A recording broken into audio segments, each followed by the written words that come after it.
ఏపీలో మంత్రివర్గ ప్రక్షాళన ఖాయంగా కనిపిస్తోంది. కూటమి ప్రభుత్వం ఏర్పడి 13 నెలల పాలన పూర్తి చేసుకుంది.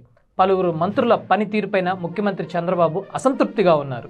ఇదే విషయాన్ని ప్రతి మంత్రివర్గ సమావేశంలోనూ ఆయన చెబుతూ వచ్చారు. పనితీరు మెరుగుపడకుంటే ఇక రోజులు లెక్క పెట్టుకోవాల్సిందేనని హెచ్చరించారు. పలుమార్లు హెచ్చరించినా పలువురు మంత్రుల తీరులో మార్పు రావడం లేదు. రాజకీయంగా మారుతున్న సమీకరణాలు, మంత్రుల పనితీరు ఆధారంగా ప్రక్షాళన సిద్ధమవుతున్నట్లు తెలుస్తుంది. ఒకేసారి ఏకంగా 6 నుంచి 8 మంది మంత్రులకు మార్పు ఖాయమని చెబుతున్నారు. మరికొందరు శాఖలపై మార్పును సైతం కసరత్తు చేస్తున్నారు.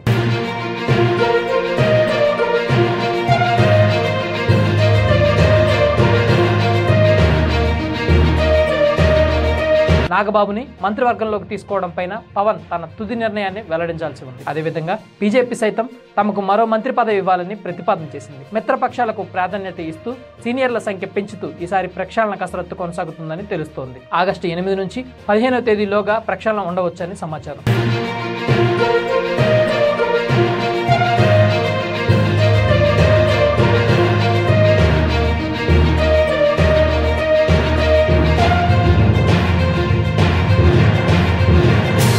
ప్రస్తుతం డిప్యూటీ స్పీకర్ గా ఉన్న రఘురామకృష్ణరాజుని మంత్రివర్గంలోకి తీసుకుంటారని పార్టీ నేతల సమాచారం. డిప్యూటీ స్పీకర్ గా గోరంట్ల బుచ్చయ్య చౌదరికి ఛాన్స్ దక్కుతుందని అంచనా వేస్తున్నారు. అదేవిధంగా జనసేన నుంచి మంత్రిగా ఉన్న కందులు దుర్గేష్ ను తప్పిస్తారని చర్చ కూడా జోరుగా సాగుతోంది. నాగబాబుతో పాటుగా జనసేన నుంచి కొణతాల పేరు ప్రముఖంగా వినిపిస్తుంది. ప్రస్తుతం మంత్రుల్లో ఉత్తరాంధ్రకు చెందిన 3 తప్పించడం పైన పెద్ద ఎత్తున ప్రచారం సాగుతోంది. వారి స్థానంలో పల్లా శ్రీనివాస్, కొణతాల, కళా వెంకట్రావుల పేర్లు జోరుగా వినిపిస్తున్నాయి. అదేవిధంగా గోదావరి జిల్లా నుంచి సుభాష్ ను తప్పించే అవకాశం ఎక్కువగా ఉందని చెబుతున్నారు. ప్రస్తుతం నెల్లూరు జిల్లా నుంచి ప్రాధాన్యత వహిస్తున్న ఒక మంత్రిని సైతం తప్పించే ఛాన్స్ ఉందని సమాచారం. నెల్లూరు నుంచి వేమిరెడ్డి ప్రశాంతి రెడ్డికి అవకాశం దక్కుతుందని ఎక్కువ మంది భావిస్తున్నారు. ఇక వెంకట్రాజుకు మంత్రిగా అవకాశం దక్కుతుందని తెలుస్తోంది. ఇక సీమకు చెందిన మంత్రిని కూడా తప్పిస్తారని, ఆ స్థానంలో నల్లూరు కిషోర్ కుమార్ రెడ్డికి ఛాన్స్ ఇస్తారని భావిస్తున్నారు.